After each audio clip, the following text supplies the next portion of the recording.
First reading, Exodus chapter 17 verse 3 to 7. But tormented by thirst, the people complained to Moses. "Why did you bring us out of Egypt," they said, "only to make us, our children and our livestock, die of thirst?" Moses appealed to Yahweh for help. "How am I to deal with this people?" he said. "Any moment now they will stone me." Yahweh then said to Moses, "Go on ahead of the people, taking some of the elders of Israel with you. In your hand take the staff with which you struck the river. And go, I shall be waiting for you there on the rock, at Horeb. Strike the rock, and water will come out for the people to drink." This was what Moses did, with the elders of Israel looking on. He gave the place the names Massah and Meribah, because of the Israelites' contentiousness, and because they put Yahweh to the test by saying, "Is Yahweh with us, or not?" Responsorial Psalm, Psalms chapter 95 verse 1 to 2, 6 to 7, 8 to 9. Come, let us cry out with joy to Yahweh, acclaim the rock of our salvation. Let us come into his presence with thanksgiving, acclaim him with music. Come, let us bow low and do reverence, kneel before Yahweh who made us, for he is our God, and we the people of his sheepfold, the flock of his hand. If only you would listen to him today, do not harden your hearts as at Meribah, as at the time of Massah in the desert, when your ancestors challenged me, put me to the test, and saw what I could do. Gospel, John chapter 4 verse 5 to 42. On the way he came to the Samaritan town, called Sychar, near the land that Jacob gave to his son Joseph. Jacob's well was there, and Jesus, tired by the journey, sat down by the well. It was about the 6th hour, when a Samaritan woman came to draw water. Jesus said to her, "Give me something to drink." His disciples had gone into the town to buy food. The Samaritan woman said to him, "You are a Jew. How is it that you ask me, a Samaritan, for something to drink?"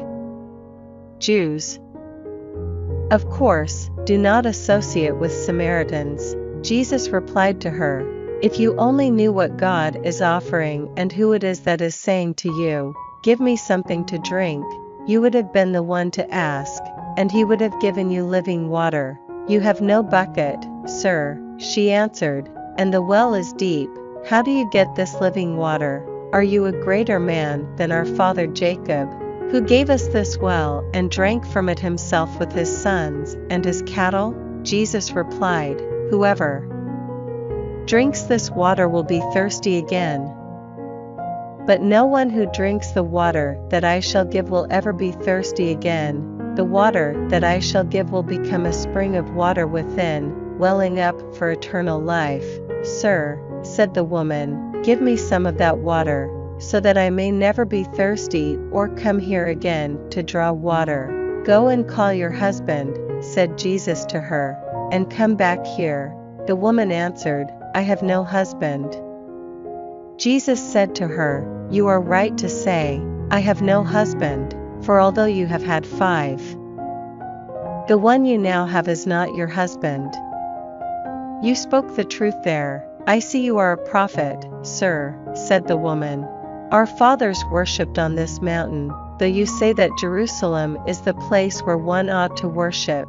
Jesus said, "Believe me, woman, the hour is coming when you will worship the Father neither on this mountain nor in Jerusalem. You worship what you do not know.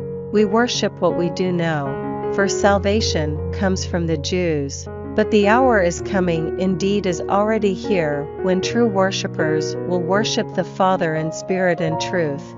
That is the kind of worshipper the Father seeks. God is spirit, and those who worship must worship in spirit and truth." The woman said to him, "I know that Messiah, that is, Christ, is coming, and when he comes he will explain everything." Jesus said, "That is who I am. I who speak to you." At this point his disciples returned and were surprised to find him speaking to a woman, though none of them asked, "What do you want from her?" or "What are you talking to her about?"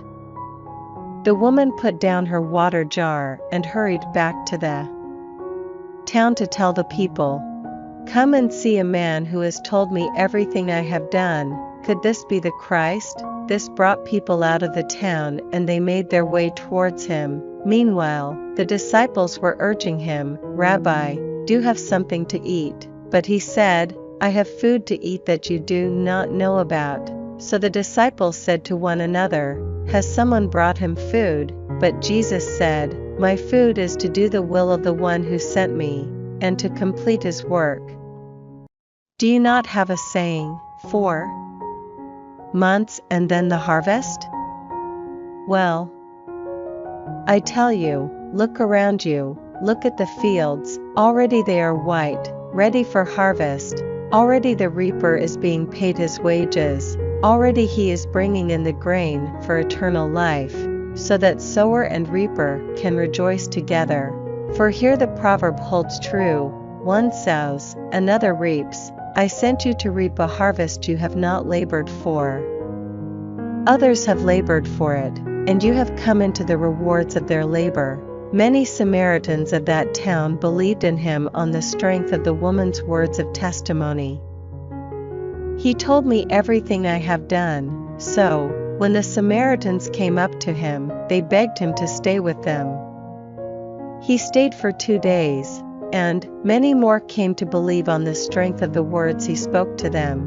And they said to the woman, "Now we believe no longer because of what you told us. We have heard him ourselves, and we know that he is indeed the Savior of the world." Second reading, Romans chapter 5 verse 1-2, 5-8. So then, now that we have been justified by faith, we are at peace with God through our Lord Jesus Christ. It is through him, by faith, that we have been admitted into God's favor in which we are living, and look forward exultantly to God's glory, and a hope which will not let us down, because the love of God has been poured into our hearts by the Holy Spirit which has been given to us, when we were still helpless, at the appointed time. Christ died for the godless. You could hardly find anyone ready to die even for someone upright, though it is just possible that, for a really good person, someone might undertake to die. So it is proof of God's own love for us, that Christ died for us while we were still sinners.